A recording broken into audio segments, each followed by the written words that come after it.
Dear viewers, today we are going to discuss anthropological structuralism and binary oppositions. Anthropological structuralism was developed in the later 1940s by the French anthropologist Claude Lévi-Strauss. Like other branches of structuralism, anthropological structuralism is inspired by the Saussurean concept of language, which prescribes that language is a system of signs governed by difference. However, anthropological structuralism gave a much wider range to the idea of sign system and transposed it from linguistics to anthropology, that is, from the study of language to the study of cultures. From a Western perspective, the study of cultures seemed primitive. The first anthropologist to see the potential of Saussure's analysis of language as a way of approaching the most diverse cultural phenomena was Lévi-Strauss. In the early decades of the 20th century, anthropology was still in its swaddling clothes. It was only interested in the myths, taboos, rituals, customs, and manners of the non-Western cultures. Besides, it tried to establish their function. Lévi-Strauss broke with that tradition in two major ways. The first way is indebted to Vladimir Propp's study of Russian fairy tales.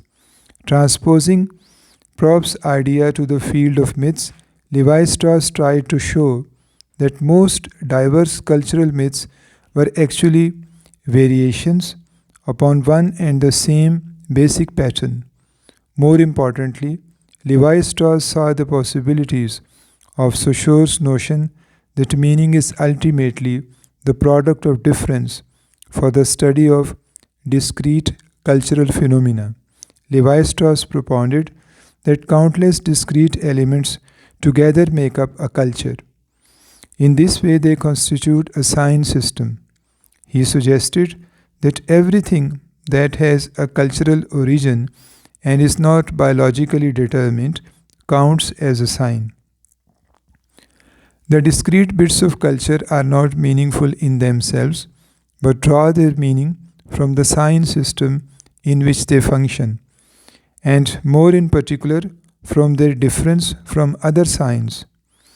What a given element signifies within a culture depends on the system and not on an intrinsic meaning which it does not have. Just like the relationship between the linguistic sign and its real world referent, the relationship between a specific cultural phenomenon and its meaning is arbitrary in the sense that it is determined by convention. However, the relationship between a cultural sign and what it expresses is not necessarily completely arbitrary.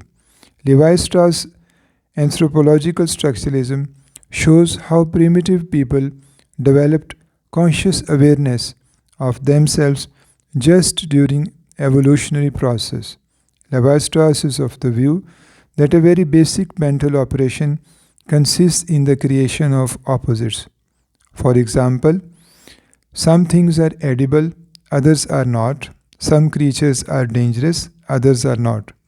Similarly, man and woman constitute a binary pair, intimately related, yet in a crucial way, each other's biological opposite.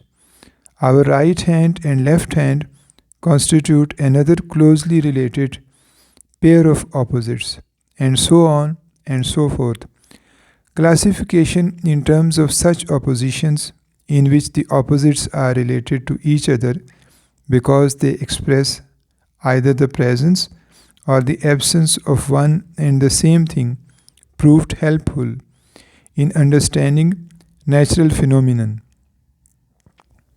Lévi-Strauss claimed that primitive people deployed this simple model or structure to understand a world that appeared as something separate and alien. Hence, the structure of primitive thinking is binary. Having acquired the rudiments of language, prehistoric people must have started to categorize their world in very basic terms that always involved a presence and an absence. For example, light, darkness, human made, natural, sacred, profane, and so on. These basic oppositional terms are called binary oppositions. As a matter of fact, Lévi-Strauss derived the idea from Roman Jakobson. According to Jakobson, a distinctive feature theory, which again makes use of the differential principle, the smallest sound units in any language, the so-called phonemes, have developed as binary opposites. Vowels have become contrasted with consonants, unvoiced consonants with voiced ones, and so on, until a subtle system of binary oppositions had created all the phonemic differences in the thousands of languages that we know. For Lévi-Strauss, such binary oppositions, the most fundamental of which is man-made and natural, constitute the basis of culture. The basic apprehensions of reality that one finds in those oppositions become manifest through cultural acts. Once they have found expression in certain rites, taboos, customs, manners, and so on, they get permutated over time until they become completely unrecognizable. In fact, they may appear in completely different and even contradictory guises in different cultures. In some cases, the meanings attached to the original opposites and that their cultural manifestations were clearly rooted in the real world.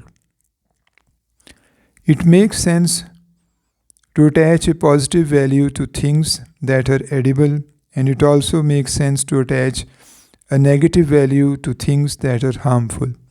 In other cases, however, those meanings are as arbitrary as the relationship between a linguistic sign and its real world referent, and are based not on factuality but on superstition.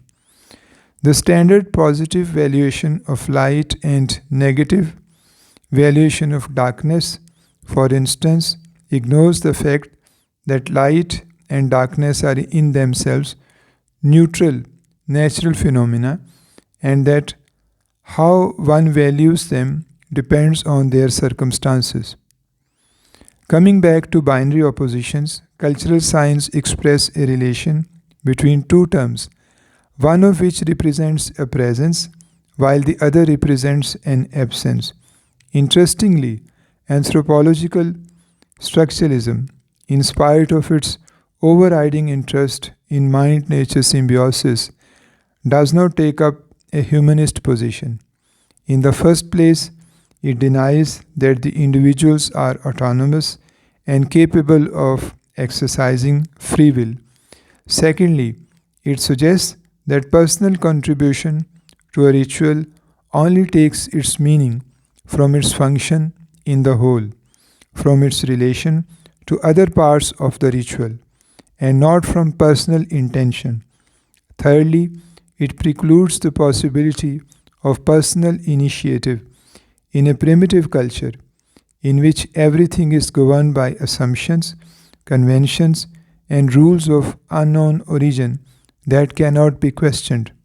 Fourthly, it is also a historical in the sense that in the end it retraces all the cultures and their earlier historical versions as combinations of ever new and ever increasing permutations of a limited number of basic and unchanging givens. Lastly, it does make allowances for cultural variations, but links those variations with an essentially unchanging basic pattern consisting of binary oppositions. Thank you very much.